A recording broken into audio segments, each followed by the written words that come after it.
Nous sommes mardi et il est 15 heures sur toute l'étendue du territoire national et c'est bien sûr l'heure de votre émission Jeunesse Dorée. Bonsoir et bienvenue à tous. Aujourd'hui, en début d'émission, Nelly Mitiaï nous embarque dans l'univers de l'agriculture. Avec ses invités, on parlera de l'importance de l'agriculture hors sol biologique. Et puis sur le deuxième plateau, Ibrahim Adamou reçoit pour vous et pour votre bonheur, à vous tous le journaliste, un artiste, chanteur, compositeur très talentueux que vous n'allez pas regretter d'avoir connu. Et à l'heure de Junior d'Afrique, Vanessa Zanou se propose de nous édifier sur la préparation pédagogique des examens de fin d'année. Et en fin d'émission, la team KIF numérique nous parlera de la ligne éditoriale des créateurs de contenu. Mesdames et messieurs, c'était pour le sommet. Le développement, ça commence maintenant.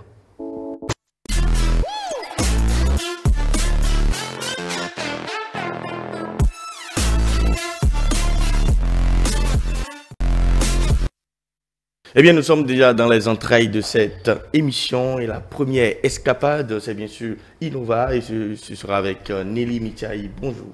Bonjour Harim et bonjour à tous nos amis téléspectateurs. Merci de toujours prendre le rendez-vous de Innovar. Eh bien, dans la première manche découverte, on va parler aujourd'hui de la Warka Water. D'où elle vient. Pour la petite histoire, c'est lors d'un voyage en Éthiopie que l'architecte Arturo Vittori a découvert la beauté de ce charmant pays, mais également l'une de ses dramatiques réalités, le manque d'eau potable. Pour tenter de résoudre le problème, eh bien, Victory et son équipe ont travaillé et donc ont pensé à une solution dénommée Warka Water. Le prototype consiste en un cadre triangulaire élégant réalisé avec du bambou produit localement sur lequel a installé un treillis de polyester capable de retenir l'humidité de l'air.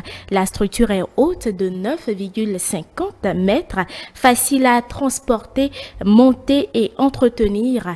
Plus impactant encore, elle collecte jusqu'à 100 000 litres d'eau par jour. L'objectif de cette innovation est donc de créer des opportunités économiques, sociales sur le long terme. Et ce sera tout pour la manche découverte d'aujourd'hui.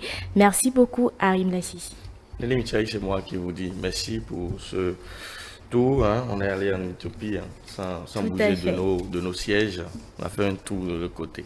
Alors, la deuxième manche, ce sera également avec vous. Tout à fait. Et puis aujourd'hui, dans la deuxième manche, on va parler tout simplement, comme vous le disiez à l'entame dans votre introduction, qui était très belle d'ailleurs. On va parler donc de l'importance de l'agriculture hors sol biologique pour les jeunes d'aujourd'hui et dans les ménages en l'occurrence. Et pour cela, tout simplement, j'ai le plaisir de recevoir deux charmants invités. Il s'agit de Madame Elodie Lioui, entrepreneur agricole. Bonjour à vous. J'espère que vous allez bien.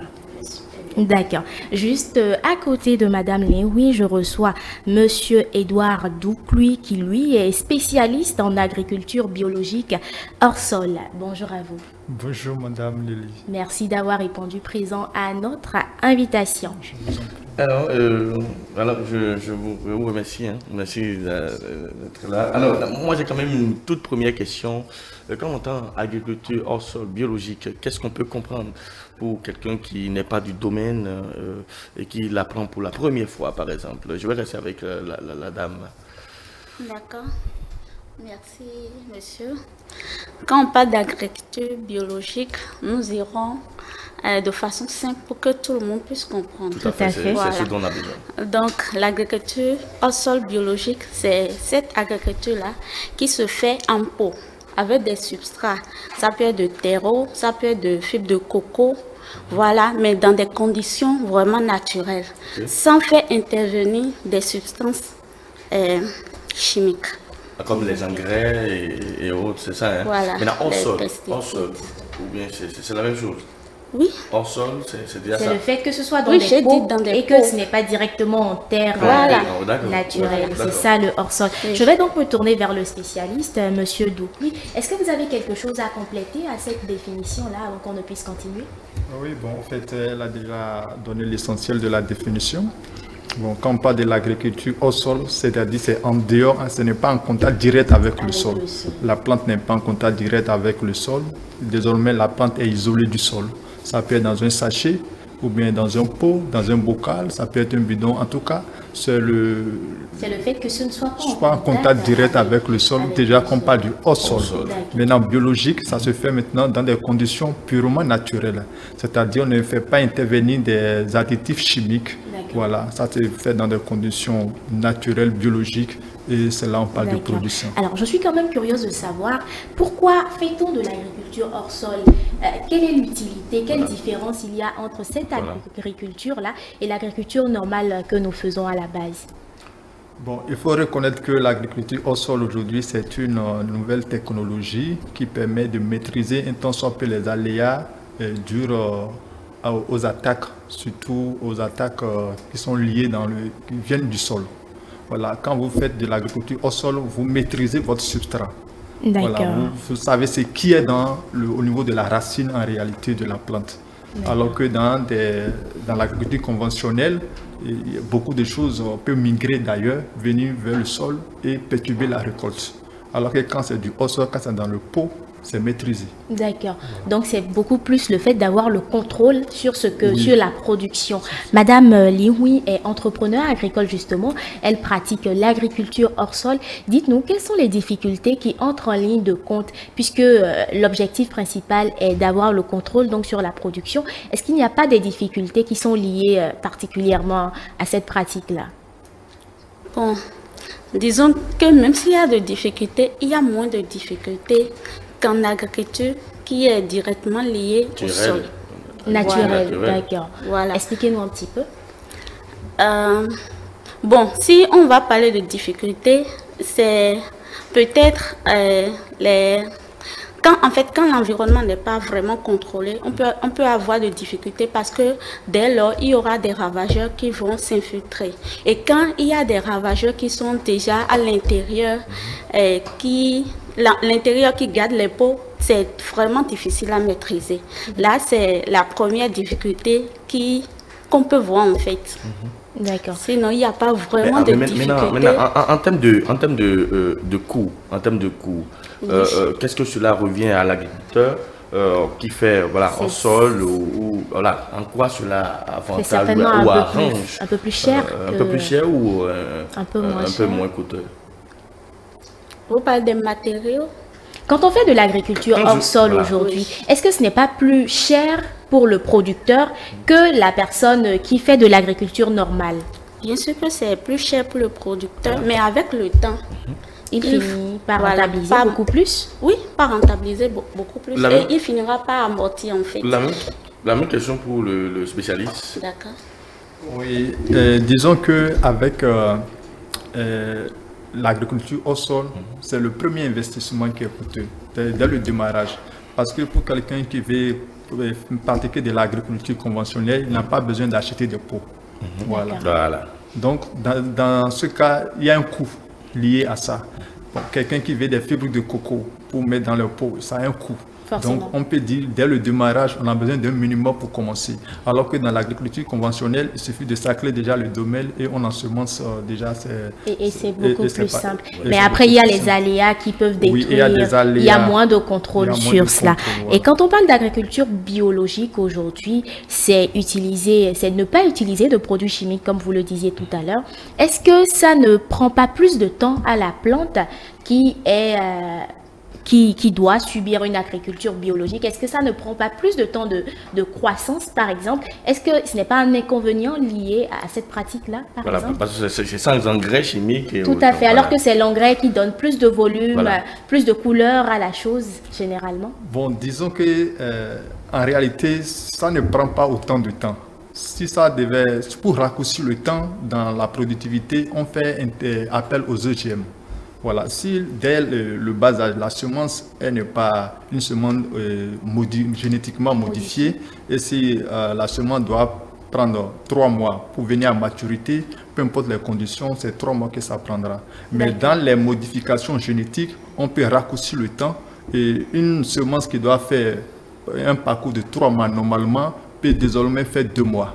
Donc dans ce cas, on parle de modification génétique. D'accord. Et pour les téléspectateurs qui nous regardent aujourd'hui, est-ce que tout le monde peut faire de l'agriculture hors sol ou il n'y a que les spécialistes qui peuvent s'y aventurer?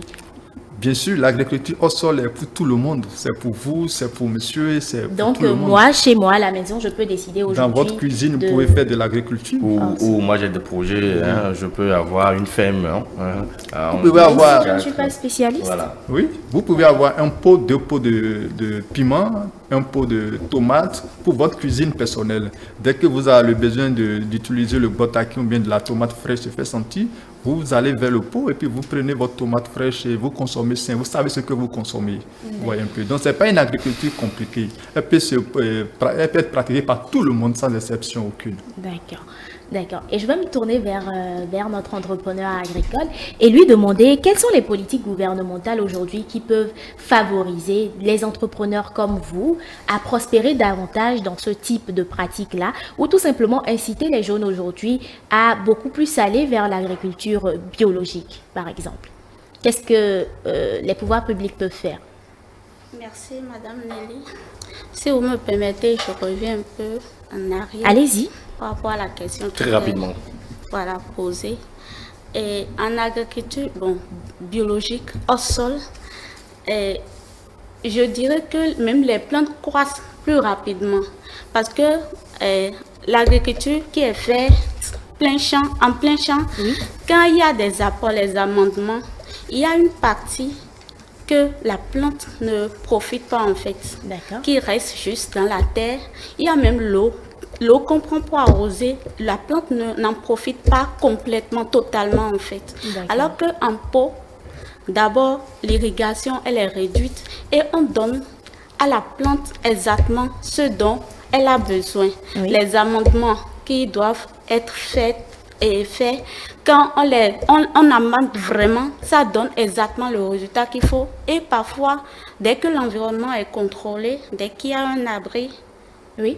Voilà, et l'environnement est contrôlé, d'ailleurs, il n'y a pas les ravageurs. Et la plante, surtout qui n'est plus laissée exposée au soleil, prend tout son temps maintenant, profite de tout ce qu'on y apporte et grandir très rapidement. D'accord. Et par rapport à ce que les pouvoirs publics peuvent faire aujourd'hui, quelles sont vos propositions particulièrement? Bon, moi je dirais déjà merci au gouvernement béninois qui fait déjà beaucoup de choses. Oui, beaucoup de choses en ce qui concerne le domaine agricole. Parce que il y a pas mal de projets liés au gouvernement. Il y a tellement de projets liés au gouvernement qui existent aujourd'hui. Et quand nous jeunes, nous lançons dans ce domaine-là, qui est l'agriculture, le gouvernement se donne à cœur joie, franchement.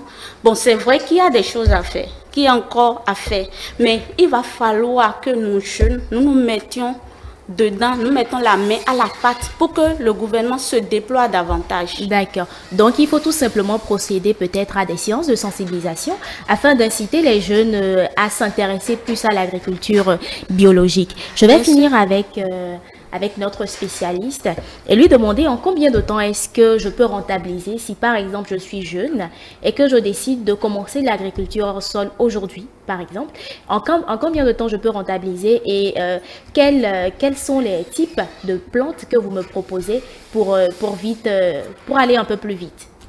Bon, au fait, quand vous commencez, l'agriculture au sol se fait de deux façons. D'accord. Ça peut être fait sous abri ou bien à l'air libre. Voilà. Maintenant, quand c'est sous abri, comme c'est produit sous serre, la rentabilité, elle va prendre du temps. Bon, pour une serre, par exemple, de 10 millions environ, où vous décidez, par exemple, de produire une serre de 150 mètres carrés, où vous décidez de produire que du poivron, en 2 ans, vous pouvez amortir cet investissement. Voyez un peu. Et cette technologie peut durer 10 ans. Donc, vous avez 8 ans, 10 ans encore de rentabilité. Voyez un peu. Voilà.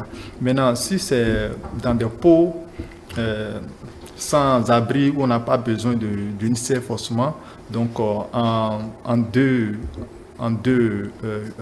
campagnes, vous pouvez vous faire une bonne rentabilité. Et 2 campagnes équivalent à combien de Bon, quand je prends par temps? exemple la tomate, une campagne de tomate, ça dure que 3 mois. 3 mois, d'accord. Donc, Donc déjà en 6 mois, avec la tomate, avec la agriculture tomate, hors sol, on voilà. peut déjà commencer à rentabiliser. Oui. Très rapidement, on va demander les mots pour conclure tout simplement cette rubrique-là. On va y aller avec vous très rapidement, en quelques secondes. Merci beaucoup. Bon, je dirais que aujourd'hui l'agriculture n'est plus ce qui se faisait hier. Il n'y a plus trop de pénibilité à pratiquer l'agriculture au sol. Voilà. Hier, il fallait faire des labours, il fallait faire des saclages. Ça là, c'est écarté totalement de l'agriculture au sol. L'agriculture au sol est très simple, donc je peux exhorter les jeunes à s'y mettre et ils trouveront au bout du rouleau leur compte. D'accord, merci beaucoup. Madame Léoui, votre mot de la fin, très rapidement. En plus de tout ce que monsieur a dit, on dira au bout du rouleau, il y a même le résultat qui est là. Le rendement est abondant en agriculture au sol biologique qu'en agriculture plein champ. D'accord. Donc, nous jeunes, ce qui nous intéresse, c'est l'argent. Oui. Bien évidemment, donc, c'est ça qui nous intéresse. Venez massivement dans l'agriculture hors sol.